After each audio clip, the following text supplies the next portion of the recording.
I love that line. If you don't live in a light rail community, you don't live in a creative place. In my career, I have read dozens of light rail environmental documents, and trust me, that is some of the most creative writing you'll ever see. Okay, well, I've got about 30 years experience working with the federal government role in surface transportation and other forms of transportation as a demonstration of my respect for the federal role in airport security. I drove here from California.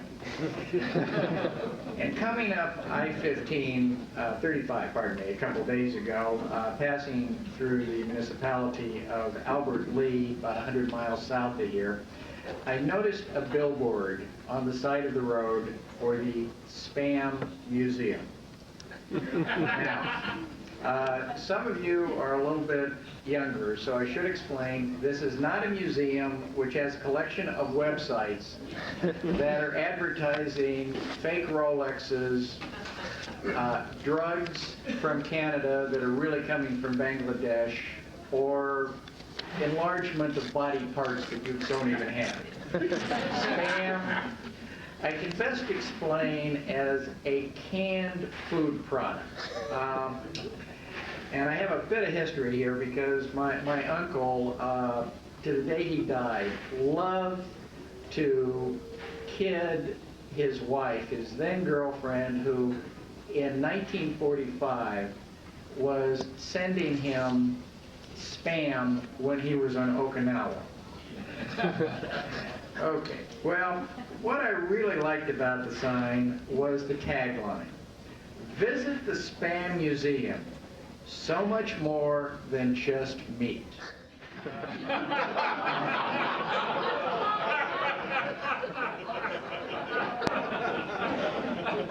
These people are not dumb. They know what they're doing. And that, of course, brings up the famous line of Samuel Clemens, Mark Twain, that no man should ever watch sausage or laws being made. And that brings us to what I was asked to speak on, which is transportation reauthorization, or specifically the Transportation Equity Act, a legacy for users. Now, this is the add-on to Transportation Legacy Equity Act for the 21st century, which is T21. Well, this one comes out T-Lou. You go, where the heck does that come from? Well, Lou is the daughter of the chairman of the subcommittee, Don Young. That's where it comes from. I'm not making that up. And that's how things get done in Washington. And keep these concepts in mind, because that's where we're going. Because remember, T-Lou has a far higher pork content than Spam. Okay. Now, I was actually asked to address, well, what can we do, not for this one, but for the next one? What can we do to make some changes then? Well, the first thing I'm going to bring up is, everybody here familiar with St. Jude? Okay, St. Jude is the patron saint of... What else? Thank you. Okay. The history of these reauthorization bills is most interesting. Now, a little bit of how things work in Washington. You have authorization bills and you have appropriation bills. And about every 5 years or so, for most of the major federal grant programs, you have an authorization bill. And this says, here's what you can use the money for, and here is a limit on how much you can later appropriate for each of the programs over the life of the appropriation of the authorization bill. Then you have your annual appropriation process, your budget process, where you can spend no more than this amount of money in that year's budget. But you can't change the basic purpose of what the money's used for. Well, this is reauthorization time. Let me tell you a couple of stories about reauthorization. About dozen years ago, now let's go back further first. Let's go back to the mid-'80s, where there was a reauthorization bill for surface transportation that Ronald Reagan didn't like. He really didn't like, to the extent he vetoed it. And in one of the most amazing displays of hardball politics I have ever seen or read about anywhere, Senator Byrd and a few other good people managed to override that veto by a single vote in the Senate. And they did it in some amazing ways, but one of the key votes was getting a very conservative senator from California to realize that that bill had to pass to get funding for the Los Angeles Red Line, the subway, and he voted for it. About 12 years ago, remember the Republican Revolution, 94? Well, one of the... Yes, okay. One of the things that was in that contract with America was, what are we spending money on transit for? This is local, this is wasteful, let's get rid of it. Why do we have all this pork, etc.? Well, there was a gentleman by the name of Bud Schuster. And brilliant man, he was a self-made millionaire long before he got to Congress, and this guy knew how to work both sides of the aisle better than anybody, perhaps in the history of Congress. So with this rousing victory for the Republicans and this signed charter of what they're going to do, and he says, screw it. And he just went around and he was ladling out the pork to everybody on both sides of the aisles, to the extent that Newt and the boys finally took a look and said, you know, we can count. We don't have a chance in hell of stopping this. So let's get out of the way. And it passed. That's how these things work.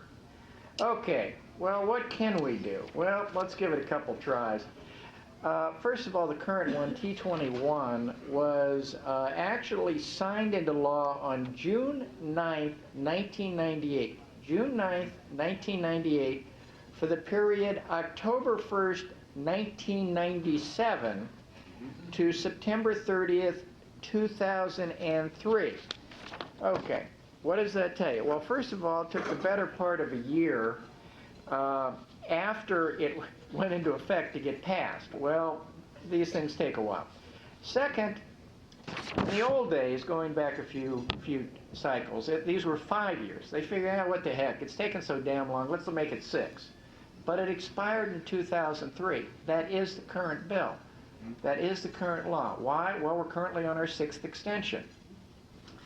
And here's the statement from Chairman Don Young from today's conference committee on H.R. 3, the 10th T. Lou. Quote, this was, let me get the date, June 9th. There must be no more extensions. Okay, we'll see. There's a battle right now. The difference was originally between the House and Senate about $11 billion. Apparently that's narrowed somewhat, but there's still several billions out. Now the interesting thing was that the Senate came in higher than the House by about $11 billion. And by some strange coincidence, that $11 billion appeared to be right about the exact cost of about 4,000 earmarked pork projects. So I have no idea what the people in the Senate might be thinking.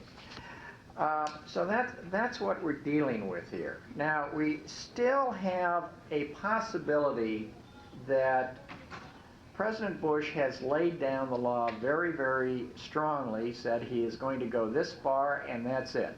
And he has yet to use his veto. He has never vetoed anything. It's fun to watch. I don't know whether he may use it now or not, but it's going to be fun to watch. Okay. Let's get into some of the things. What can we try to do for next time? Well, again, let's start with those prayers to St. Jude.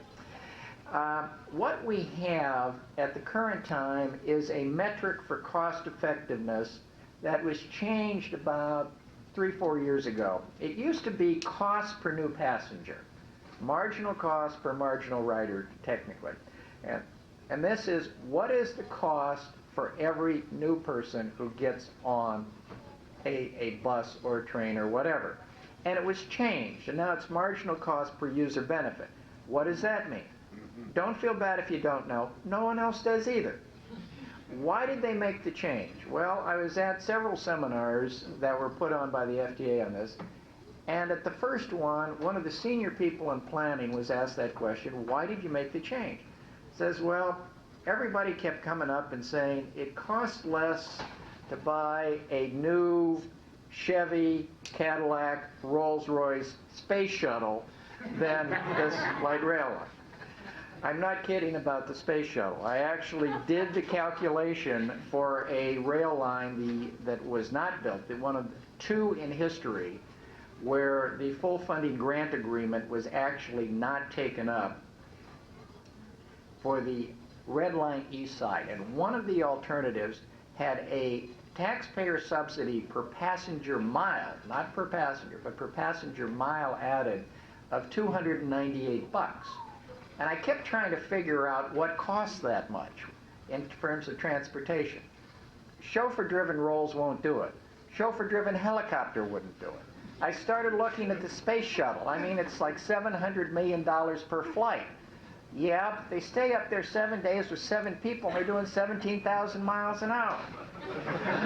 I finally figured out a way that would do it. It was a standard Los Angeles MTA bus with its usual overloaded passengers standing, driven by Bill Gates. Okay. Well, there are some people in Congress who have made noise, and the cost per new rider is still there. But what we have is this cost per user benefit, which, if you look at it backwards, upside down, and in a mirror, has something or other to do with time saved, except it really doesn't. And that's about as close as I can come to describing it. Yet that's what we're working with. It is a completely arbitrary process. The numbers are meaningless. What the heck are we doing with this? Now, what are some of the other measures that we have? Well, one of them for new starts is financial rating. What does this mean? It's, can we afford it? Well, okay, that makes sense. Can we afford it? However, what we don't enforce is actually in law. I actually wrote the regulations for this about 20 years ago for the first set that says you can't build a new line until you can show that you can operate the transit system you have now and provide for its capital renewal and replacement. In other words, the bus wears out, you got to have the money to get a new one to replace it. That has never been enforced, and we are continually seeing transit systems reducing service, raising fares in order to try to pay for the cost of running new light rail lines and paying off the excess costs over budget. And actually, that's a two-pronged attack. Why are we raising fares? Well, one is to bring in more fare revenue. Yeah, sometimes that works, sometimes it doesn't. But what does it do? We're driving away riders so we can cut service. And that's what I really object to. A lot of these rail lines are doing great harm to the people who need transit to get around. Another one is mobility improvement. And FT has a wonderful way of measuring it. Cost effectiveness. Well, what's the cost effectiveness measure? Right now it's cost per user benefit. And my favorite, land use. Okay, now what do you need to do on the land use criteria to get a high rating? Okay, here we go. Conceptual plans for the corridor and station areas have been developed. Local jurisdictions have adopted or drafted revisions to comprehensive and or small area plans in most or all station areas. Land use patterns proposed in conceptual plans and local and institutional plans revision are strongly supported of major transit investment. For land use, supportive zoning. Local jurisdictions have adopted zoning changes that strongly support a major transit investment in most or all of these transit areas. Well, I got news for you. I have been looking at the various lists that have been in law.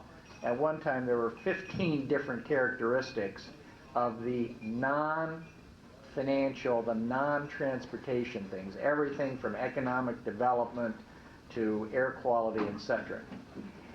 Virtually every single one, almost without exception, there's a very good way to measure how effective those are going to be in all of those stated objectives. How many people does the transit system carry? You really don't need anything else. This is a transportation project. Let's do the evaluation on the basis of how well it does in transportation. Okay, then we get to earmarking. Right now, all of the New Start's money and all of the bus discretionary capital money, along with a heck of a lot of other transportation money, is earmarked by Congress. There's no discretion, that's where it goes. Most of what's left is formula funds, which then go to an MPO, which has strange and interesting ways of setting it up.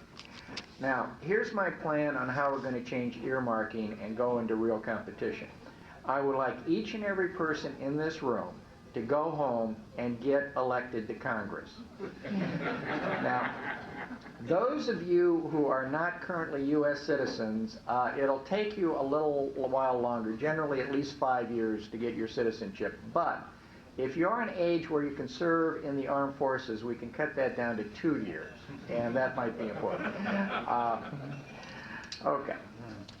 Now, let me point out one minor little problem. This is the annual report of the Secretary of Transportation of Congress on New Starts. Lovely book. These are the projects, folks. Now, in the current year, actually for fiscal year 06, the House mark for New Start's funding is $1,562,000,000. $1,562,000,000. Now, in this book, there are 16 projects that currently have a full funding grant agreement with a total cost of approximately $11.7 billion. These are ones that have a signed contract of a sort.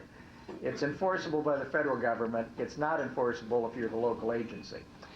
So $11.6 billion compared to $1.6 billion per year. Then this year we have 4 projects that are recommended to get a full funding grant agreement. Total cost of those is $9.9 billion. Okay, let's have some fun. You're going to quiet down in a little while. And when I give you the signal, I want one really rousing verse of When the Saints Go Marching In. Okay. So we got 20 projects with about $21.6 billion, and we're getting $1.6 billion a year. Now, am I done? No. There's 5 projects in final design, which is the step before, for $1.5 billion. And then in the back of the book, the whole last part, beginning here, and this is, 3 and 4 a page, there are 147 projects totaling $27.7 billion. Grand total, that's 197 projects with $47.8 billion in total cost, and we got $1.561 billion a year. Well, some of these people may not be getting a full 80% grant. When you consider how much is already allocated and how much is going to be allocated, there ain't that much there, but that doesn't stop people from selling these rail projects on the theory that we're going to get the feds to pay for the major share. Okay. Now, one of the things that is most disgusting to me is that the New Start's money can only be spent, as a practical matter, on expensive projects. If you have low-cost projects that many times are far more cost-effective, as a general rule, you can't even apply.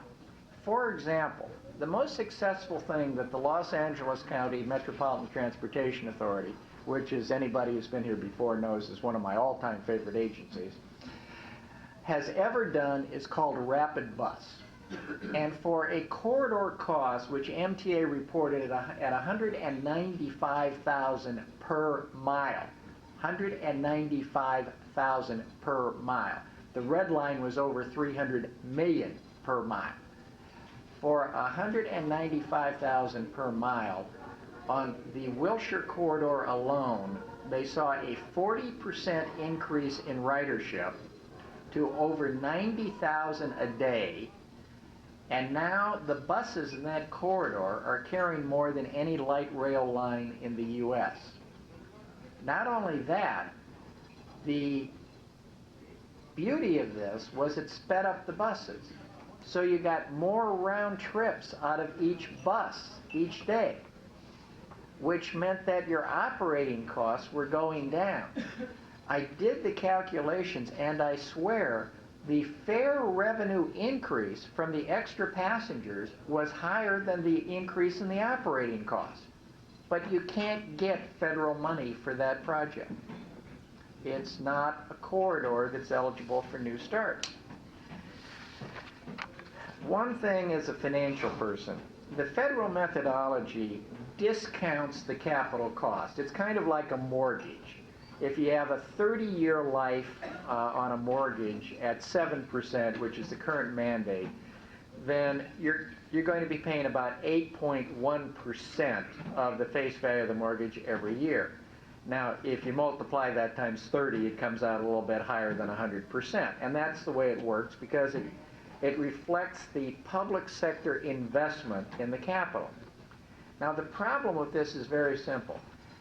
Anybody here familiar with the term high-yield bond?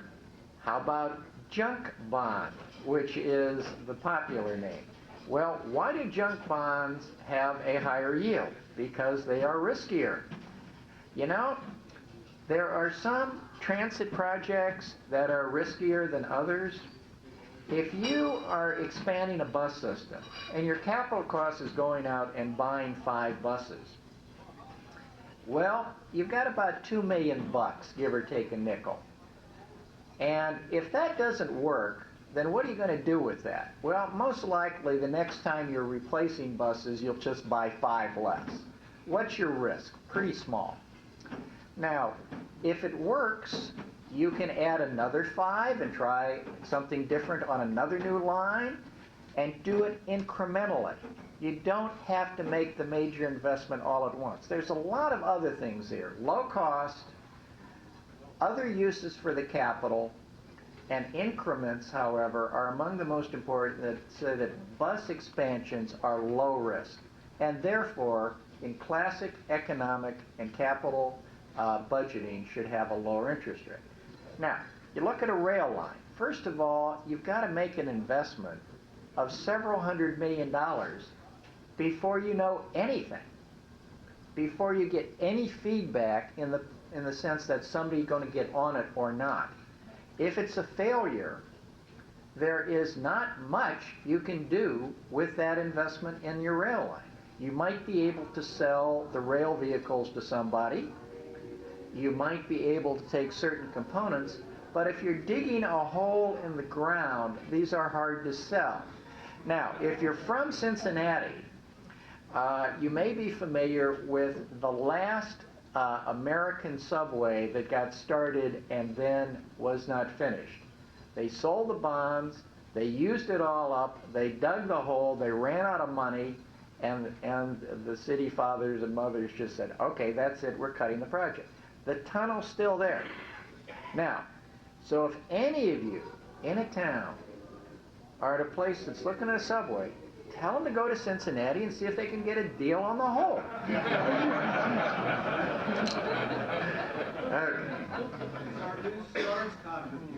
Oh, thank you, yes.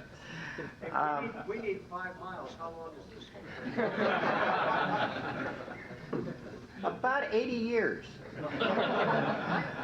Now, they do have a water pipe going through there, and they park old cars down there and things like that.